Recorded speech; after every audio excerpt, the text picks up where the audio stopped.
Good evening. I'm Kimberly Phillips bringing you the top stories for DVB. Aung San Suu Kyi spoke at Burma's Foreign Ministry on Wednesday.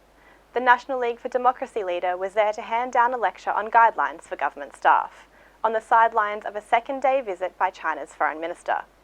Wang Yi met Burma's military chief Min Aung Hlaing on Wednesday, a day after closed-door talks with Suu Kyi. Cracks have appeared in the long relationship between Beijing and the Burmese army, after a vicious war in the Kokang region of northern Shan state spilled into China last year. The two men said the relationship has been repaired, with Min Aung Hlaing pledging to maintain his military ties with Beijing despite a change in Burma's government. 6 people were jailed in Arakan State on Wednesday for connection to an outlawed rebel group. 5-year sentences were handed down to the men found to be members of the Arakan Army, a militia that has fought the Burmese army in the country's west over the past year. Today's sentences come in the wake of 6 others dished out yesterday for the same crime, while 23 alleged AA members were sentenced last week. About 60 people have been arrested for suspected ties to the group.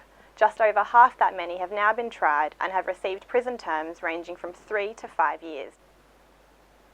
Students jailed in central Burma have lashed out at the country's ambassador to the United Nations after he labelled the student protesters as criminals. Mongwei made the comments to Burma's Universal Periodic Review last month, when Burma was criticised for locking up the education reform activists, after police turned to violence to break up the peaceful protest at Letpadan last year. Student leader Pyo Pyo Aung said Ambassador Mongwei should be ashamed of himself.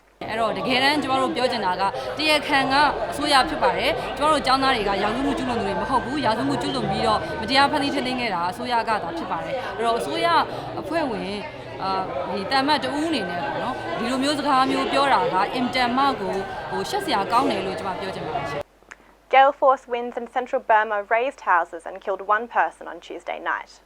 20 houses were destroyed and 33 were damaged in Magway Division, as well as a local school in Yortit village tract. A 65-year-old woman was killed when a tree fell on her house, while a man in a nearby village was electrocuted by a broken power line.